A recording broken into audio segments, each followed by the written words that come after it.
안녕하세요. 저는 40대 여성입니다. 여러분들, 호의가 계속되면 권리인 줄 안다라는 말 아시나요? 말 그대로 어떠한 상황에 대해 자신은 배려를 해준 것이지만 상대방은 그것이 당연한 것이라 여기는 걸 말합니다. 살다 보면 이런 일들을 겪을 때가 있는데요. 저도 겪었던 적이 있었습니다. 그때만 생각하면 정말 지금도 치가 떨릴 정도인데요. 저처럼 배려를 했지만 상대방의 무리한 태도 때문에 속이 타들어가는 분들이 제 글을 보고 딱 느끼셨으면 좋겠네요. 저희 가족은 아버지, 어머니, 그리고 오빠 2명과 저, 이렇게 5 식구입니다. 아버진 중학교 도덕 선생님이셨는데요. 굉장히 엄격하시고 예절, 인성, 이런 부분을 인생에서 무엇보다 중요한 것이라고 여기시는 분이십니다. 그러다 보니 학교에서도 예전부터 아버지를 호랑이 선생님이라고 불렀어요. 엄격하면 둘째가라면 서러울 정도로 악명 높은 호랑이 선생님이셨죠. 학교에서도 그랬지만 집에서도 아버진 정말 호랑이 아버지였어요. 그래서 큰오빠, 작은오빤 어릴 적부터 아버지한테 회초리도 많이 맞고 벌도 많이 받고 그랬습니다. 가장 많이 혼났던 기억이 있다면 바로 밥 먹을 때였어요. 아버진 식사 예절을 그 무엇보다 기본 예절이라고 생각하셨어요. 그래서 밥을 먹을 때 정말 많이 혼났었습니다. 한 번은 큰오빠가 아버지한테 엄청 혼이 난 적이 있었어요. 바로 어른들이 수절 들기 전에 먼저 수절 들었다는 이유에서였죠. 야, 너 지금 뭐 하는 거야? 너 왜 이렇게 애가 예의가 없어? 아빠가 뭐라고 그랬어? 어른이 먼저 수절 들어야 밑에 사람들이 드는 거라고 그랬어? 안 그랬어? 아빠 말 잊었어? 어? 아버지, 그게 아니라 배가 고파서 저도 모르게. 이게 정말 핑계를 대고 있네. 너 정말 아빠한테 혼나볼래? 넌 밥 먹을 자격도 없어. 저리로 가. 저기 가서 손 들고 있어. 그렇게 한 번 혼이 날 때면 그날 밥은 쫄딱 굶는 날이 되었습니다. 그러다 보니 오빠들은 정말 한 번 엇나가지 않고 집에서도 말 그대로 딱 각이 잡힌 상태로 올바르게 컸던 것 같아요. 오빠들에 비해선 크게 혼난 적은 없었지만 아버진 저에게도 항상 예절, 예의를 지켜야 한다고 강조를 하셨습니다. 제가 초등학교에 들어갔을 무렵 아버지에게 한 번 혼난 적이 있었는데요. 그 이유는 엄마에게 존댓말을 쓰지 않아서였어요. 명아야, 이제부터 너도 초등학생이니까 엄마한테 존댓말을 써야지. 그치? 어른들한텐 항상 존댓말을 하는 거야. 엄마가 네 친구도 아니잖니. 그렇지만 다른 친구들은 다 엄마한테 이렇게 말하는데요. 우리 집은 그런 거 안 된다. 아빠가 항상 얘기하지. 사람은 늘 예의 범죄를 잘 지켜야 한다고. 아빠 2번은 말 안 한다. 이제부터는 엄마한테도 존댓말 써. 알았지? 워낙 아버지가 엄하시다 보니 우리들은 항상 예의 범절, 남을 배려하는 그런 마음을 배우면서 살았습니다. 처음엔 사실 아버지가 좀 원망스러울 때도 있었어요. 다른 친구들을 보면 부모님과 마치 친구처럼 편하게 지내는 경우도 있었거든요. 그땐 정말 너무 과하게 엄한 게 아닌가 싶은 생각도 했었습니다. 그런데 나중에 크다 보니까 이게 참 피가 되고 살이 되는 교육이었더라고요. 아버지의 교육 덕분에 우리들은 주변에서도 참 예의 바르다는 소리를 들으면서 컸습니다. 오빠들은 직장에 들어가고 난 후에도 근태도 좋고 고객 대응도 워낙 좋아서 베스트 사원이나 상을 받은 적도 많았습니다. 저는 교대를 나와 초등학교 선생님이 되었어요. 어릴 적부터 아이들을 가르치는 게 꿈이었는데 정말 제가 꿈꾸던 일을 하게 된 거였어요. 그렇지만 제 꿈은 처음에 정말 많이 힘들었습니다. 아이들 때문에 힘든 게 아니라 일부 극성 학부모들 때문에 너무너무 힘들었어요. 초임 때 한번 제 학생 학부모님이 절 찾아온 적이 있었는데요. 그때 정말 말도 안 되는 소리를 많이 들었던 것 같아요. 그날 찾아온 학부모님은 저에게 아이 발표를 시키는 걸로 컴플레인을 걸더라고요. 우리 애 일부러 자꾸 발표시키시는 거예요? 아니, 자꾸 애가 하기 싫다는데 선생님이 억지로 일어나서 발표시킨다고. 그거 꼭 필요한 것도 아닌데 왜 자꾸 그러시는 거예요? 애가 한 번씩 그렇게 발표하고 나면 집에 와선 아주 잠도 못 자고 스트레스만 받고 말이야. 아, 어떤 말씀하시는지는 알겠지만 발표할 땐 아이들이 손을 들어서 하고 싶은 아이들만 시키고 있거든요. 뭔가 오해가 있으신 것 같은데. 오해? 지금 그럼 우리 애가 거짓말한다는 거예요? 아니, 선생님. 애가 와서 그걸로 스트레스 받는다는데 그걸 지금 거짓말이라고 말하는 거예요? 우리 애가 왜 없는 일이 있다고 하겠어요? 하여튼간 우리 애 발표시키지 마세요. 무작정 아이 말만 듣고 와선 다짜고짜 따지는 학부모님들도 정말 많았습니다. 학교로 정말 말도 안 되는 컴플레인을 걸고 교육청으로 전화하고 그러면서 저도 시달린 적이 한두 번이 아니었죠. 그렇게 힘들고 어려웠던 시기도 있었지만 사실 학교에서 힘을 받을 때도 많았습니다. 누구보다 해맑고 밝은 아이들이 하루하루 성장해가는 모습을 볼 때면 참 내가 사회로 나가는데 보탬이 되어주고 있구나 하는 생각이 들어서 뿌듯하고 기쁘기도 했죠. 처음엔 저도 학부모들에게 죄송하다며 고개를 숙일 때가 많았는데 자꾸만 그렇게 고개를 숙이니까 나중엔 저한테 욕설도 하고 막말도 하고 그러더라고요. 그래서 나중에 내공이 쌓이고 쌓이면서 잘못된 일은 잘못됐다 정확하게 지적을 하게 되었고 그 뒤로부턴 그런 일들이 많이 줄어들기 시작했어요. 옛날엔 선생님 말이라면 무조건 들어야 하고 강자라면 강자라고 했었지만 요즘은 약자 중에서도 약자가 된 것 같아 참 마음이 아픕니다. 정말로 아이들의 교육을 위해 헌신하는 교사들도 많은데 그런 좋은 생각을 가지고 있는 분들도 많이 지쳐하고 힘들어하는 모습을 볼 때면 생각이 정말 많아지곤 해요. 학생들이고 학부모고 다 학교에선 갑 중에 갑이 되어버렸죠. 아마 이 사연을 들은 선생님들은 제가 말하는 게 어떤 건지 잘 느끼실 거라 생각합니다. 어쨌든 이렇게 학교에서 버티면서 제 나름대로 사회생활을 하다 보니 그래도 배우는 것도 많고 저도 역시 성장을 하게 되더라고요. 그러다가 30대 중반에 결혼을 하게 되었습니다. 남편은 그때 당시 37살이었고 저보다 2살이 많은 사람이었어요. 직장을 다녔는데 사람이 참 반듯하고 예의가 발라 좋더라고요. 시댁은 시부와 시모 그리고 시숙과 남편 두 여동생이 있었습니다. 처음에 인사를 드리러 갔을 때 누구보다 반겨준 사람이 있었는데요. 누구였는지 여러분들은 짐작이 가시나요? 예상외로 절 반겨준 사람은 바로 형님이었어요. 시부도 아니고 시모도 아닌 시숙의 아내인 형님이었어요. 안녕하세요. 저 예비동서 온다고 해서 제가 얼마나 좋아하고 기다렸는지 몰라요.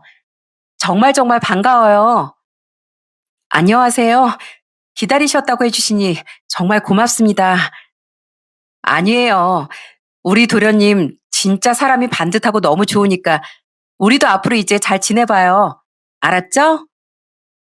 환하게 웃으며 반겨주는 형님을 보면서 처음엔 그때 왜 이렇게 절 반갑게 맞이할까 솔직히 이해가 되지 않았습니다. 아무리 그래도 생전 처음 보는 사람인데 마치 오래도록 기다렸던 사람을 맞이하는 것처럼 절 대했거든요.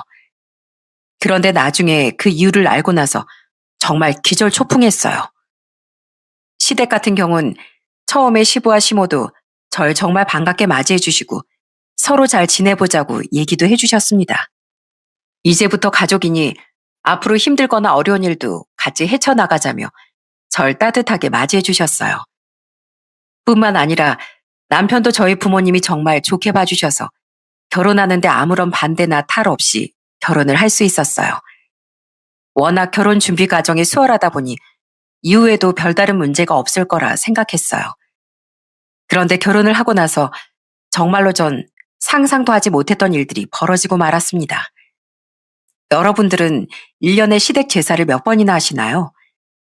사실 저희 집은 따로 제사를 지내진 않았었어요. 그런데 시댁은 제사가 1년에 6번이 있더라고요.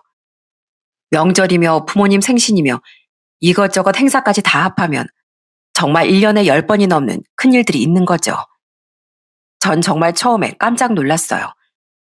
고조 할아버지, 고조 할머니, 증조 할머니 등등 얼굴도 모르시는 분들 제사를 지금껏 지낸다고 하는데 다른 형제들도 다 있지만 모든 걸 다 시댁에서 하고 있더라고요. 그 이유는 딱 하나였습니다. 바로 시부가 장손이었기 때문이었죠. 남편한테 물어보니 얼굴도 모르는 조상 제사들이 대부분이더군요. 처음엔 진짜 이해가 되지 않았지만 그래도 우리나란 제사 문화가 원래 있었고 낯설긴 하지만 그래도 이게 이 집안의 가풍이려니 하고 받아들이기로 했습니다. 그리고 이때 우리 형님이 왜 결혼할 때 절 이렇게 반갑게 맞이했는지 그 이유를 알게 되었어요. 바로 형님이 지금까지 혼자서 그 많은 제사며 행사며 다 준비를 했던 거였습니다. 처음 제가 시댁 제사에 가던 날 형님은 절 옆에 두고 얘기를 했습니다. 동서, 나 진짜 정말로 할 게 너무 많았어. 밥이랑 국만 할 것도 아니고 소고기, 돼지고기 산적도 해야 하지. 동태며 대구 생선전이랑 동그랑땡이랑 호박전에 두부전, 온갖 전도 다 해야 하지. 시금치, 고사리, 도라지, 나물도 다 삶아 무쳐야 되지. 조기 굽고 과일 씻고. 아우, 이 많은 걸 나 지금까지 혼자 했어. 나 그래서 동서가 와서 너무 고마워. 나 진짜 너무너무 힘들었거든. 네? 그 많은 걸 여태 형님 혼자서 다 하셨다고요? 아니, 아주버님도 계시고, 그럼 저희 남편이랑 시누이들은요? 어머님도 계시잖아요. 에휴, 봐봐. 저 시누이들 바보라고. 오기만 하면 맨날 저렇게 그냥 먹고 놀기만 한다니까? 아무것도 안 하고 TV만 볼 생각만 하고 핸드폰만 하고. 아휴, 진짜 모이면 오랜만에 모였다고 자기들끼리만 밖에 나가서 놀다 오고. 어머님이 도와주시면 뭐해. 이제 내일이라고 거의 다 내가 다 한다니까? 나 정말 이 제사 때문에 생각만 해도 자다가 깰 정도로 너무 힘들었어. 근데 동서가 이렇게 와주니 나 너무 고마워. 형님은 정말 진심으로 저에게 고마워하셨습니다. 그렇다고 뭐 이것저것 저한테 막 시키신 것도 아니었어요. 저라고 결혼하고서 바로 뭘 할 줄 아는 게 많았던 것도 아니고, 그럼에도 불구하고 형님은 제가 있다는 것만으로도 정말 든든해 하셨습니다. 그래도 제가 결혼하기 전엔 시모가 옆에서 좀 도와줬다고 하는데, 제가 결혼하니까 그랬는지 시모는 밖에서 이거 해라 저거 해라 명령만 하더라고요. 특히나 시모는 말을 이랬다가 저랬다가 바꿀 때가 참 많았어요. 한 번은 시모가 제사 음식이 너무 많이 남는다며 올해부턴 반만 하자고 장도 반만 봐왔던 적이 있었어요. 그런데 시부가 그걸 보고서 크게 화를 냈습니다. 아니, 오늘은 왜 이렇게 음식이 적어? 어? 어머니 아버지 집까지 와서 굶다 가라고 하는 거야 뭐야? 왜 이렇게 적게 해놨어? 1년에 딱 한 번 밥 먹으러 오시는데 이렇게 하면 어쩌자는 거야? 어머, 그러게. 왜 이렇게 음식이 적게 됐지? 예, 큰애야. 너희 음식을 왜 이렇게 적게 했니? 평소에 하던 대로 해야 될 거 아니야? 아유, 이래서 내가 마음 편히 있질 못한다니까. 넌 어떻게 된 게 결혼한 지 이제 몇 년째인데 아직도 음식 양을 제대로 조절도 못해. 어머님, 형님한테 뭐라고 하시면 안 되죠. 아까 어머님 낮에 음식 처치하는 거 힘들다고 반만하라면서 재료도 다 빼셨잖아요. 그래 놓고선 이제 와서 적다고 하시면 어떡해요. 아버님도 저번에 음식 너무 많이 했다고 하셨잖아요. 그런데 오늘은 또 적다고요? 그럼 그냥 어느 정도 하는지 아예 개수로 말해주세요. 뭐? 음, 내가 그랬나? 하긴 뭐 제사 음식 남겨봤자 누구 이제 가지고 가는 사람도 없고. 됐다. 오늘은 그냥 이렇게 적게 하지 뭐. 뭐 하나라도 마음에 안 드는 게 있으면 바로 형님한테 니 탓이니 뭐니 해가며 화를 내는 걸 보니 정말 제가 더 화날 때가 많았습니다. 그럴 때면 제가 나서서 뭐라고 말을 하긴 했지만 그래도 상황이 바뀌진 않았어요. 형님은 정말 순하고 마음이 착한 사람이었습니다. 그러다 보니 지금껏 꾹꾹 혼자서 참고 지나갔을 때가 많았는데 제가 이 집안에 들어오고 나서 유일한 버팀목이 되기도 했어요. 저와 형님은 사는 동네가 가까웠는데 그래서 한 번씩 만나서 맥주 한 잔을 하기도 했습니다. 동서, 오늘 어머님이 나한테 전화 와서 뭐라고 했는지 알아? 글쎄, 애들이 저렇게 버르장머리 없는 게 다 나 때문이래. 언젠 자기 아들 닮아서 성격 좋다고 하더니 오늘 애들이 한번 뭐라고 했더니 애들 버르장머리 어깨 키웠느니 어째느냐 하는데 참, 코에 걸면 코걸이고 귀에 걸면 귀걸이야 이 집은. 진짜요? 와, 아니 애들이 오죽 엄마가 안쓰러우면 할머니한테 따지겠어요. 형님도 참지 말고 뭐라고 하세요. 진짜 형님 그러다가 마음에 병 생겨요. 아휴, 어쩌겠어. 시부모만 문제야? 내 남편도 꼬장꼬장 가부장적인데 뭘. 그래도 난 동서랑 이렇게 얘기하니까 속이 얼마나 시원한지 몰라. 예전엔 저 집에 나만 혼자였다니까. 동서랑 이렇게 맥주도 마시고 너무 좋다. 저도요. 저도 시댁 갈 때마다 어찌나 속이 답답한지. 그나마 형님이 있어서 저도 위안이 돼요. 저흰 그렇게 서로를 의지하면서 잘 지냈습니다. 시집살이 고되다곤 하지만 사실 이렇게까지 고될 줄이야 상상도 못했던 것 같아요. 주변 친구들한테 물어보면 그래도 저처럼 제사 지내면서 고부 갈등을 겪는 친구들도 있다 보니 다들 그렇게 사는가 생각도 했었습니다. 그러던 어느 날 제가 결혼한 지 7년이 되었을 때 시댁에 큰 사단이 나고 말았어요.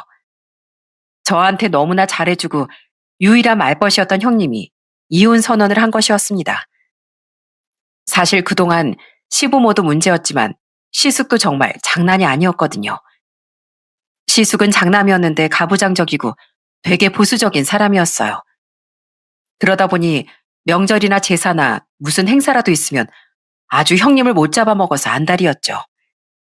뭐 하나라도 마음에 들지 않으면 그 집에 누가 있든지 신경도 안 쓰고 바로 형님에게 소리를 질렀거든요. 하나 에피소드를 말하자면 그때가 아마 설날이었는데 떡국을 끓여서 다 같이 먹었을 때였어요.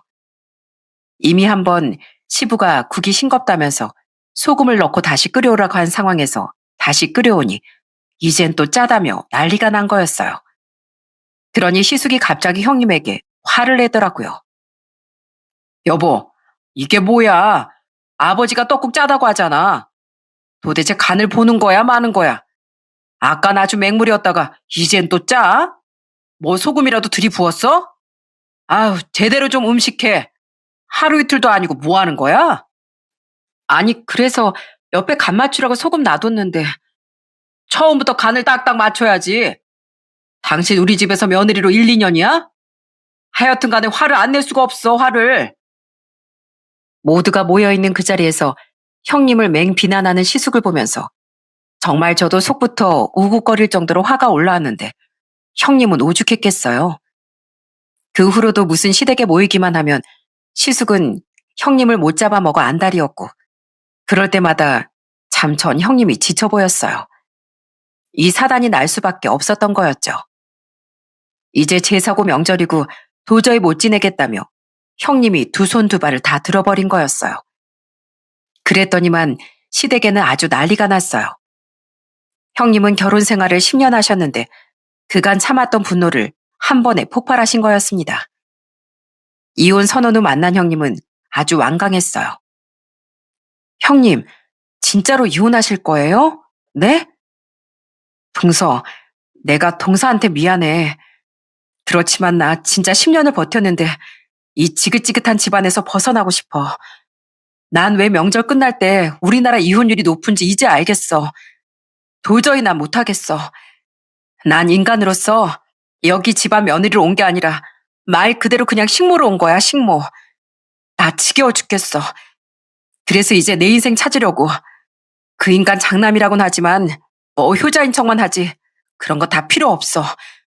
결혼을 했으면 지 마누라한테나 잘해야지. 처음엔 시숙은 설마 했던 것 같았습니다. 그러다 뒤늦게 형님이 정말 이혼 소송까지 해버리고 나니까 그제서야 정신을 번쩍 차렸나 보더라고요. 그 후에 시숙이 형님을 찾아가 무릎 꿇고 싹싹 빌었지만 이미 상황은 다 끝이 난 후였습니다. 나중에 형님이 절 만나고서 시댁에서 어떻게 했는지 말을 해줬는데 참 그 말을 들으면서 사람이 참 간사하다는 게 이런 거구나 싶더라고요. 동서, 이번에 어머님 나한테 전화 왔던 거 알아? 나 처음으로 어머님한테 미안하단 말도 들었어. 10년을 그렇게 고생할 땐 한 번 들어본 적도 없었는데 말이야. 진짜요? 아휴, 그러니까 왜 지금껏 그러셨을까요? 그래서 형님은 뭐라고 하셨는데요? 그냥 한 번만 넘어가라고, 재산 이제 줄인다고, 명절에도 쉬면서 하라고. 근데 웃긴 게 뭔지 알아? 죽어도 하지 말라는 소리는 안 하더라. 내가 많이 힘들었겠다고, 미안하다면서 나중에 자기가 옆에서 도와준대. 너무 웃기지? 그래서 내가 그냥 아줌마 며느리 찾지 말고 돈 주면서 사람 쓰라고 했어. 본인 아들 귀하면 남의 딸도 귀한 줄 알아야 하는 거 아니냐고. 목소리도 듣고 싶지 않으니까 더 이상 나한테 전화하지 말라고 하고 뚝 끊어버렸지. 그래도 마지막에 이렇게 한 방 먹일 수 있어서 참 시원하더라. 전 진짜 형님한테 잘했다는 말밖에 할 수가 없었습니다. 여러분들도 그 집안에 저처럼 며느리로 있었다면 형님을 응원해 줄 수밖에 없었을 거예요. 그렇게 형님은 소송까지 하면서 이혼을 하게 되었습니다. 전 이혼하고 나서 40 중후반이 된 시숙이 우는 걸 처음 봤어요. 그날 시댁에서 다 같이 밥을 먹는데 시숙이 술을 먹고 엉엉 울더라고요. 엄마, 아빠, 나 진짜 그 사람이 갈진 몰랐어요. 재수 씨, 재수 씨 이게 진짜 말이 된다고 생각해요? 어떻게 애들도 있는 사람이 이혼을 할 수가 있냐고요. 애들도 다 데리고 가버리고 앞으로 나 혼자 어떻게 살라고. 내가 그 명절 음식하고 제사 지내라고 했다고 이게 이혼 사유가 돼요? 도대체 이런 법이 어딨어요? 그러게나 말이다. 아휴, 됐다, 됐어. 그거 아주 완전 요물이었어. 대한민국 천재 깔린 게 여자다, 여자야. 그러니까 우리 아들 걱정하지 마. 또 다른 여자 만나면 돼. 그 와중에 시숙 달랜다고 그런 말이나 하고 있는 시몰 보면서 참 기가 차더라고요. 대놓고 말은 안 했지만 역시나 사람이라는 게 달라지지 않는구나 싶었어요. 저희에게도 딸 한 명이 있었는데 그 모습을 보면서 제발 우리 딸은 저런 시댁에 시집가지 않길 기도하게 되더라고요. 그 후로 전 일을 하면서 잘 지내고 있었습니다. 그런데 형님이 이혼하고 난 뒤로 시댁에서 절 대하는 태도가 달라지기 시작했어요. 형님이 없으니까 그 모든 것들이 다 저에게 내려오더라고요. 한 번은 시모가 당연하다는 듯 저에게 전화가 왔습니다. 에미야, 이번 달 20일 우리 집에서 밥 먹기로 한 거 알지? 와서 미리미리 좀 준비해라. 식구도 많고 네 시애비한테 물어보니까 그날 친구들도 같이 불러서 먹기로 했다더라. 음식 좀 넉넉하게 준비해야 될 것 같으니까 전날부터 내려와서 재료 다듬고 그래라. 일찍 저녁 먹자. 네? 어머님 저 혼자는 못하겠는데요. 그걸 제가 어떻게 다 해요? 뭐라고? 아니 어머님 딸들도 있잖아요. 왜 그 딸들은 그냥 다 놔두고 며느리들만 하는 건데요? 그거 어머님이 좀 해주세요. 저 일도 해야 하는데 어떻게 저녁에 가서 재료 다듬고 그래요? 아니 네가 며느리니까 해야지. 지금껏 네 형님이 했는데 이제 형님 없으니까 네가 해야 하는 거 아니냐? 제가요? 저도 일을 하고 있는데 제가 어떻게 하냐고요. 저 혼자 하면 못해요. 어머님이랑 시누이들도 다 같이 하죠. 아이고, 알았다, 알았어. 참 진짜 못된 것만 배워가지고선 알았다 얘.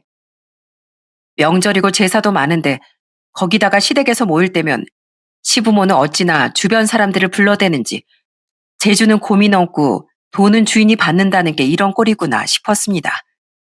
그나마 제가 한번 그렇게 말을 하고 나니까 그 다음부턴 시누이들이 좀 돕기 시작하더라고요. 그때 시누들은 나이가 40살이 다 됐는데 둘 다 결혼은 안 하고 시댁에서 직장 다니며 놀고 먹고 하는 사람들이었어요. 아예 결혼 생각조차 없는 듯 보였죠. 그러면서도 집안일은 손 하나 까딱하지 않았는데 전 그런 신우들을 어떻게든 시키려고 했습니다. 신우들도 안 하면 저도 안 한다고 선언하니 다들 할 수밖에 없었던 거였어요. 그러다 한 번 일이 생겼는데 그날은 명절이었어요. 아가씨, 이거 기름 튀니까 앞치마 입고 하세요. 손배이니까 이거 좀 조심해서 잡으시고요. 아, 알겠어요. 잘하고 있어요. 그러다가 다치니까 말하는 거예요. 다른 것도 해야 하는데 얼른 이거 좀 잘라줘요. 아, 나 안 해. 안 한다고. 새언니가 좀 하세요. 내가 일당 10만 원 줄게요. 10만 원이면 되죠? 이거 제 몫이니까 좀 하세요. 이따가 재밌는 드라마 한단 말이에요. 자, 이거요. 그러면서 저한테 어떻게 했는지 아시나요? 저한테 10만 원을 쥐어주더라고요. 정말 어이가 없었습니다. 그래서 전 너무 열이 받아 그 5만 원짜리 두 장을 신우이의 얼굴에 던져버렸어요. 야, 너 돈 안 집어넣어? 이게 쬐그만한 게 지금 계속 아가씨 아가씨 이렇게 호칭 붙여주니까 너 내가 만만해? 어? 만만한 건 아닌데 아니 근데 새언니 왜 그러세요? 사람이 넌 힘들면 안 되고 난 힘들어도 되고 그러니? 너만 드라마 좋아해? 나도 드라마 좋아해. 그러면 같이 좀 옆에서 도와주고 같이 협동해서 하면 일도 빨리 끝나고 그럴 거 아니야. 근데 어디다 대고 지금 나한테 돈을 줘 돈을. 나한테 돈 주면 내가 뭐 네 하수이냐? 직원이야? 아니면 내가 너 친구야? 아니 새언니 그게 아니라 빨리 너 안 와? 앞치마 당장 안 입어? 당장 입으라고. 알았어요. 입으면 되잖아요. 진짜 초등학생 어린애들도 이렇게는 안 할 텐데 어떻게 사람이 화를 내고 열불을 토해내야 말을 알아듣는지 그날 눈치 보면서 그때서야 좀 하는 척하는 게 참 기가 막혔습니다. 이렇게라도 말을 해야만 그 시누이들은 도우는 척이라도 하더라고요. 제가 좋게 좋게 말하면 할 생각도 안 했어요. 그렇게 하고 나서 시모는 저에게 아주 노발대발 난리가 났습니다. 야, 너 왜 우리 딸들한테 그러니? 아주 그냥 사람을 잡겠네. 네가 무슨 깡패야? 어머님, 어머님이 그렇게 교육을 시키니까 따님들이 자꾸 이렇게 경우가 없죠. 예?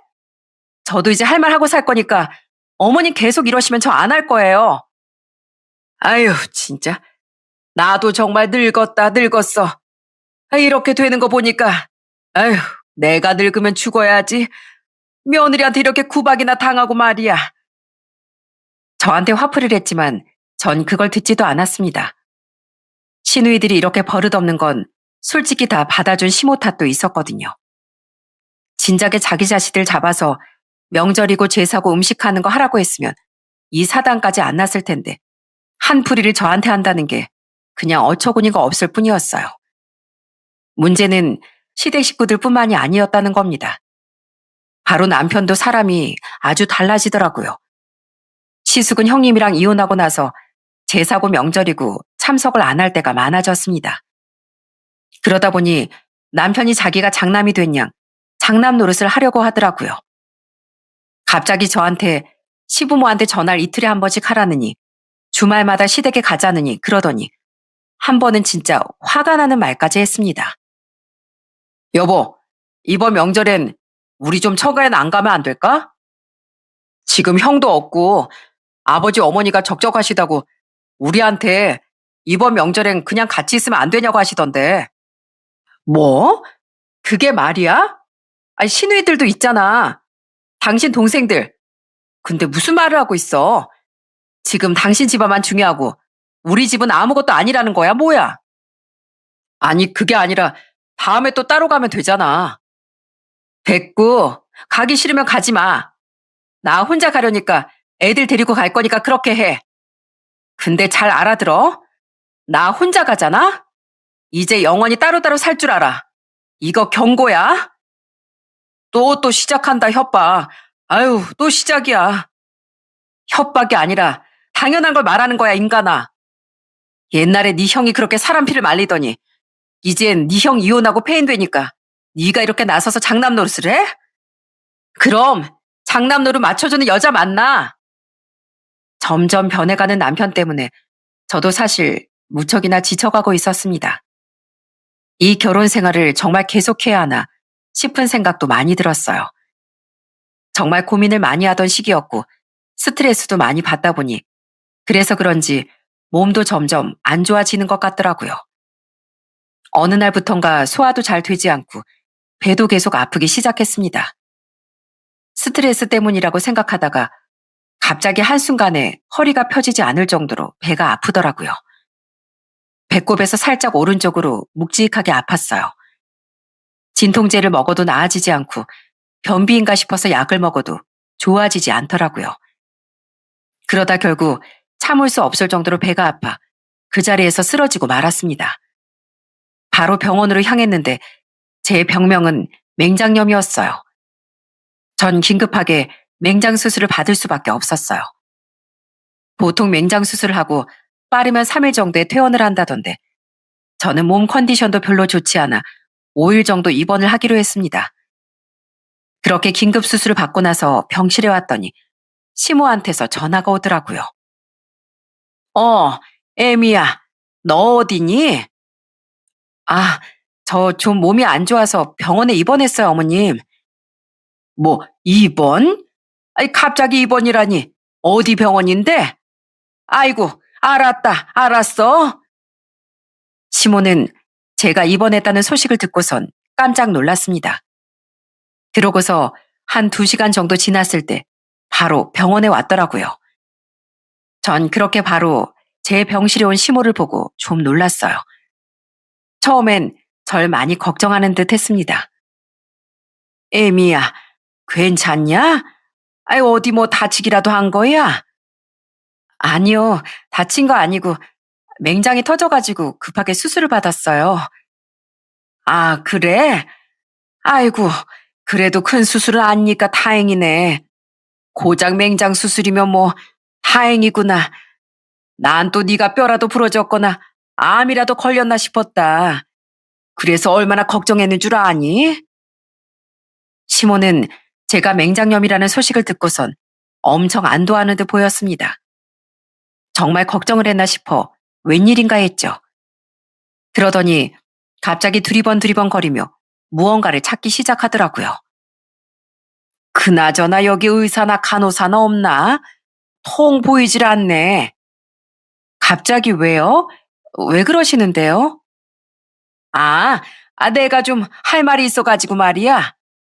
너 몸 보니까 이젠 좀 멀쩡해 보이는데 안 그러니? 전 시모가 왜 그런 말을 하는지 이해가 되지 않았습니다.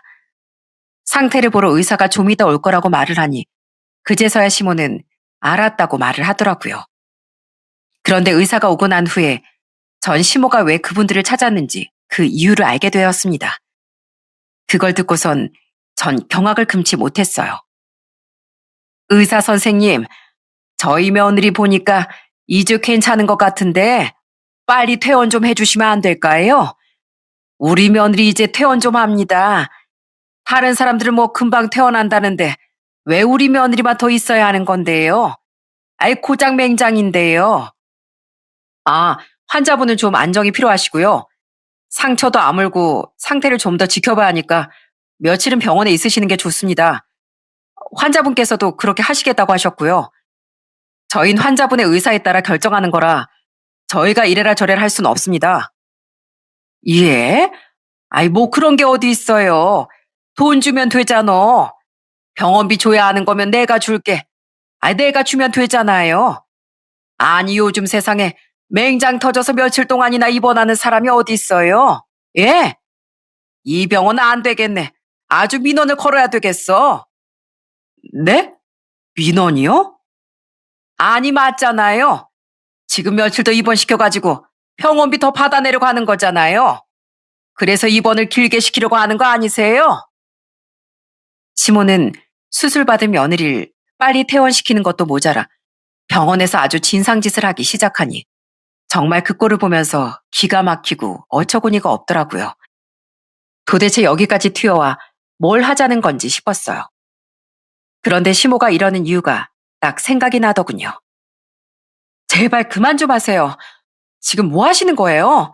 남의 병원에 와가지고 며느리가 아프면 죽이라도 좀 하나 사와가지고 괜찮냐고 위로는 해주지 못할 망정 옆에서 다독여주고 위로해줘야 하는 거 아니에요? 지금 왜 여기까지 와서 행패를 부리시는 건데요? 예? 설마, 설마 지금 내일 제사 때문에 그러시는 거예요?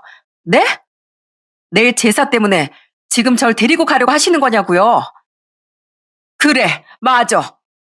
네 시누이들도 지금 둘이서 여행 가고 없어. 아, 저기 부산 여행 갔다고 하던데 그 여행이요? 그 여행을 왜 갔겠어요? 둘이서 시간 맞춰서 제사 지내기 싫어서 지금 쥐새끼처럼 빠져나간 거잖아요. 아이, 그건 그거고. 아이, 그럼 여행을 갔는데 어쩌겠냐. 오늘 여행 가버렸는데 너랑 나랑 둘이서 해야지. 그걸 나 혼자 어떻게 하니? 야, 나도 옛날에 맹장 터져봤어, 얘. 근데 난 바로 이랬어. 아, 그러세요? 그럼 혼자서 제사 음식 거뜬히 하시겠네요. 전 아파서 못 갑니다. 못 가겠다는 거야? 이 나쁜 것 봐라. 이 버르장머리 없는 거. 내가 너 가만히 있을 줄 알아? 내가 너 가만 안 둬. 시모는 결국 자기 마음대로 되지 않으니 화를 내면서 그냥 가버리고 말았습니다. 와서 행패 부린 것도 어처구니가 없지만 아픈 며느리를 어떻게든 끌고 가려고 한 그 심보도 정말 화가 났어요. 속에서 아주 울분이 쌓이더라고요. 너무 화가 나니까 전 갑자기 형님 생각도 나서 형님에게 연락을 했습니다. 형님은 제 소식을 듣고서 바로 달려와 주셨어요. 동서, 괜찮아? 아우, 진짜 그 아줌마 또 왜 그런다니. 진짜 대단하다, 대단해. 아주 며느리 자리를 아예 싹 없애려고 하는구만. 동서, 절대 참지 마. 나 진짜 이혼하고 나서 내 인생 어떤 줄 알아? 아주 뷰티풀 인생 그 자체야. 너무 행복하다니까? 진짜 제가 어머니 말 듣고 얼마나 어처구니가 없었는지 아세요? 정말 어떻게 그런 말을 할 수가 있어요? 수술해서 누워있는 며느리한테? 그러니까 그 아줌마가 그런다니까? 동서, 좀 버틸 수 있으면 버티지만 만약에 동서가 새로운 인생 살고 싶으면 참지 마. 솔직히 이혼 나도 처음엔 무서웠어. 근데 그거 흠도 아니더라. 내 인생이 중요하지. 그 깎고 시간 지나면 다 잊게 돼. 그러면서 절 옆에서 위로해주는데 그냥 그 자체만으로도 너무 고마웠습니다. 형님이 가고 나서 오빠들도 전화가 와서 괜찮냐며 위로해주고 부모님한테도 전화가 왔어요. 그런데 정말 경악스러운 사람은 또 한 명 더 있었습니다. 바로 남편이었어요. 남편이란 인간이 전화가 와서 시모와 있었던 일들을 다 들었는지 글쎄 저한테 뭐라고 했는 줄 아시나요? 정말 남편의 말은 제 속을 뒤집어 놨습니다. 여보, 이제 좀 괜찮아? 그래도 좀 낫네. 수술하기 전엔 진짜 당장 죽을 것 같았는데. 그래? 여보, 엄마한테 다 들었어. 아, 아니 며느리가 며느리 할 도리는 하고 입원을 해야 될 거 아니야. 그러면 내가 당신한테 퇴원하라는 말은 안 할게. 그 대신에 병원에서 외출증 끊어주잖아. 외출증 받고 외출하고 다시 입원하면 되지. 어머니 지금 연세가 70이 넘었어. 74세야. 올해 나이로. 그리고 어머니 허리도 안 좋은 거 알잖아. 어머니 혼자 어떻게 다 하라고. 내가 도울 수도 있는 것도 아니고. 그러니까 당신이 외출증 끊어서 내일만 좀 수고해줘. 그래도 당신이 며느리잖아. 야, 너 지금 그걸 말이라고 하는 소리야? 참, 야, 네 집안 제사 네가 알아서 해. 얼굴도 모르는 조상바 나보고 대신 차리라고 하지 말고 네 핏줄은 네가 챙기라고. 저는 남편에게 이렇게 한마디를 하고 끊어버렸습니다. 모전자전이라고 어떻게 둘이 이렇게 똑같은지. 수술을 하고 누워있는 아내 난중에도 없고 그 와중에도 제사밥 타령이라뇨. 정말 기가 막혔습니다. 그런데 그때 그 자리에 저만 있었던 건 아니었어요. 그 병실엔 아버지 엄마가 함께 있었습니다. 부모님께서 저와 통화하고 바로 병실로 오신 거였어요. 옆에서 다 듣고 있었던 아버진 분노를 참지 못하셨어요. 안 써봐. 이거 진짜 사람 못 쓰겠네. 어떻게 자기 마누라 아파서 입원까지 했는데 뭐라고? 진짜 안 되겠다. 안 되겠어. 도저히 이건 참을 수가 없어. 아유, 그러게. 이건 도저히 못 참겠어. 거기 어디야? 주소 당장 불러. 엄마, 괜찮아요. 아버지 괜찮아요. 그냥 놔둬요. 내가 알아서 정리할게요. 정리 무슨, 아픈 애가 무슨 정리를 해? 아버지가 알아서 할 테니까 얼른 주소 불러. 감히 우리 딸을 도대체 뭘로 보는 거야? 아버지는 완전히 화가 많이 나셨습니다. 옆에서 계속 제가 만류를 했지만 제가 병원복을 입고 그런 수모를 당하니까 부모님께서 완전 이성을 잃었던 것 같아요. 결국 전 시댁 주소를 넘겨주고 말았습니다. 처음엔 전 가서 남편에게만 딱 불러서 혼내키신 줄 알았어요. 한참 뒤에 아버지 엄마가 씩씩대며 병실에 오시고선 다 정리했다며 얘기를 해주시는데 그날 일은 정말 상상 이상이었습니다. 그건 바로 아버지 엄마가 바로 시댁으로 향해서 그 집안을 아주 난장판을 만들어버린 거였어요. 다 끝냈다.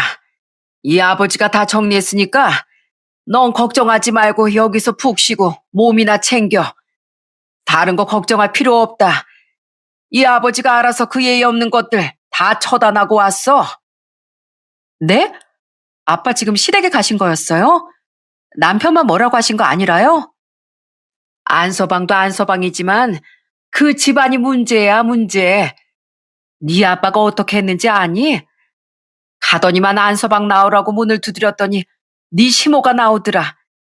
사돈이 여기까지 어쩐 일이냐면서 당황스러워하길래 네 아빠가 딸 대신 제사 음식 만들려고 왔다고 했어. 딸이 못하면 부모라도 해야 하는 거 아니냐면서. 네? 전 너무나 놀랐습니다.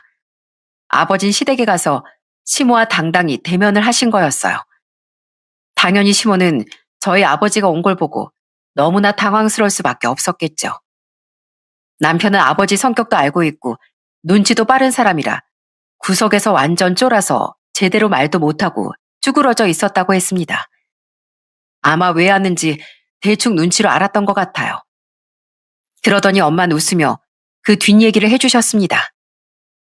네 아빠가 네 시모한테 음식 어디 있냐고 자기가 하겠다고 하니까 안서방이 자기가 한다면서 쩔쩔매더라고. 아빠가 이런 건 여자가 하는 거라며 소리치지 않았냐고 하니까 말이 잘못 전달된 것 같다면서 말하는데 에휴 그놈 콧잔득이라도 한 대 툭 때리고 싶더라니까. 됐어. 그거 다 집안교육이 잘못돼서 그런 거지. 명아야, 너 공경지례 알지? 상대방을 존중하고 예의를 다하는 태도잖니. 사람 간의 관계에서 예의를 강조하는 사자성어 말이야. 나 오늘 네 시댁에 그거 알려주고 왔다. 서로 예의를 지켜야 한다고 말이다. 다시 한 번 더 우리 딸 힘들게 하거나 강압적으로 일을 시키거나 우리 딸 눈물 나게 하면 그 집안 아주 다 쓸어버리겠다고 했어. 아버지, 감사해요. 감사한 무슨. 우리 딸, 아버지가 항상 얘기했지? 사람 간의 예의가 중요하다고. 근데 예의 안 지키는 것들한테까지 예의 지킬 필요 없다. 그런 사람들과는 상종 안 하는 게 답이야. 그러니까 우리 딸 기죽지 마. 아버지가 예의 없는 것들이랑은 상종을 안 한다. 알았지? 전 아버지의 말을 듣고서 정말 감동의 눈물을 흘릴 수밖에 없었어요. 이래서 피는 물보다 진하다고 하는 건가 봐요. 시댁은 아주 발칵 뒤집어졌고 전 그날 일을 듣고서 확실하게 결정을 내렸습니다. 정말로 이혼을 해야 되겠다 마음을 먹었죠. 이렇게까지 되었는데 도저히 결혼 생활을 유지하진 못할 일이었어요. 전 그래서 남편에게 문자를 보냈어요. 목소리도 듣고 싶지 않았죠. 난데 우리 이혼하자. 나 도저히 당신 집안하고는 안 되겠어. 당신하고 여기까지인 것 같아. 그러니까 당신 엄마, 당신 부모 말 잘 듣는 며느리 찾든지 말든지 우린 여기서 끝내. 당신은 오늘부터 아웃이야. 그렇게 문자를 보내고 나니까 남편이 계속 전화를 해왔습니다. 진짜 수십 통 전화가 왔지만 전 받질 않았어요. 그 다음 날은 시모까지 동행해서 절 찾아오기까지 했고요. 전 싹을 잘라버려야 되겠다는 생각으로 그 두 사람에게 말을 했어요.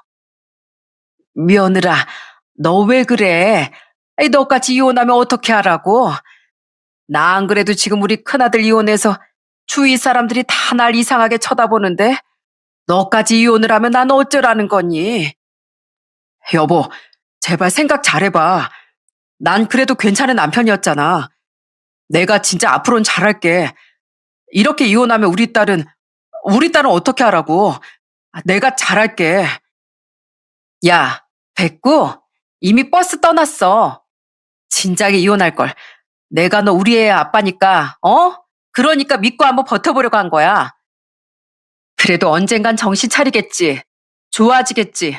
나아지겠지. 그 바람으로 버틴 거라고. 근데 뭐? 네가 어떻게 했는지 몰라? 난 뒷전에 네 조상만 챙기는 네 집안하고 나 도저히 못 살아. 그러니까 네 조상들 알아서 잘 챙기는 그런 여자 만나. 넌 내 인생에서 아웃이야. 영원히 아웃. 여보, 제발 한 번만 더 생각해봐. 여보. 그렇게 전 심오한 남편의 애원에도 냉정하게 이혼을 선언했습니다. 처음엔 그래도 합의로 마무리할까 싶었는데 역시나 남편은 이혼은 절대 안 된다고 나서는 바람에 소송을 할 수밖에 없었어요. 그렇게 몇 달 뒤에 전 이혼을 할 수 있었습니다. 그 뒤로 들어보니까 시댁에선 아주 곡소리가 끊이지 않는다더라고요. 신우들은 여지없이 매일 놀러 다니느라 바쁘고 시모 혼자서 그 나이에 제사며 명절이며 행사며 다 챙기느라 병들어서 알아 누웠다고 하더라고요. 거기다가 시부 챙기랴, 남편 챙기랴, 시숙 챙기랴, 시누이들까지 몸이 몇 개라도 부족할 정도로 아주 힘들게 살고 있는 것 같습니다. 가끔씩 딸이 아빠 본다고 한번 다녀올 때면 매번 하는 말이 있어요. 엄마, 할머니 맨날 아프대. 아이고, 아이고, 이러면서 누워있기만 해. 계속 아프다는 말밖에 안 해. 결국 사람이 욕심부리면 탈이 난다고 며느리 한번 이용해 보려고 하다가 며느리 둘 다 잃은 시모는 이젠 며느리가 하던 일까지 다 혼자서 하게 되었습니다. 매일 약 없으면 살지도 못한다고 하던데 그 소리 듣고 얼마나 제 속이 뻥 뚫리던지 딱 한마디를 해주고 싶어요. 그러니까 있을 때 잘하지. 이 말밖에 생각이 안 들었습니다. 그렇게 제 결혼 생활은 끝이 났어요. 이혼하고서 형님을 만났는데 그때 축배를 들었답니다. 동서도 이제 돌싱이구나. 우리 이제 둘 다 싱글됐지만 이젠 형님 동서가 아니라 언니 동생 사이로 지낼 수 있네. 우리 인연은 좋은 인연인가 봐. 그래서 이렇게 또 만난 거잖아. 저 결혼 생활하면서 제일 좋았던 게 딱 두 가지 있거든요. 하나는 우리 딸 만난 거고요. 또 하나는 이렇게 형님 만난 거예요. 나도 마찬가지야. 이제 나랑 같이 등산도 하고 운동도 하면서 우리 인생 즐기면서 살자. 내가 말했지? 이혼 그거 흠 아니라고. 우리 당당하게 돌싱으로 앞으로 살자고. 맞아요. 그런 의미에서 우리 짠! 그렇게 저흰 축하줄 마시며 행복을 만끽했습니다. 친정 부모님도 절 다독여 주시고 전 딸과 함께 친정집으로 들어가 지내고 있어요. 친정집에서 살면서 전보다 더 좋은 인생을 살고 있습니다. 만약 사연투를 통해서 전 시모나 전 시댁 식구들이 사연을 본다면 정말 반성하고 많은 걸 느꼈으면 좋겠네요. 제발 며느리는 도구가 아닌 사람이라는 거, 그리고 자업자득, 자신들이 하는 행동은 결국 다 돌아온다는 사실을 제발 알길 바랍니다. 전 이제 앞으로 열심히 아이들 가르치면서 훌륭하게 자랄 수 있도록 제가 더 노력하면서 대한민국의 훌륭한 인재를 만들 수 있도록 역할을 다해보려고 합니다. 사연을 들으시는 분들 중에선 시어머니도 있을 거고 또 며느리도 있을 거라고 생각합니다. 이번 사연을 통해서 많은 분들이 서로 부족한 부분은 채워나가며 잘 지냈으면 좋겠네요. 어떤 갈등이든지 참는 게 다 참는다고 끝나는 게 아니더라고요. 그것까지 바보 같은 건 없는 것 같아요. 그냥 참지 못하겠으면 떠나는 것도 한 방법인 것 같습니다. 왜냐고요? 우리 인생은 소중하니까요. 제 사연은 여기까지입니다. 여러분들도 행복하게 잘 지내시고 올 2025년도 좋은 일만 있으시길 바랍니다. 감사합니다.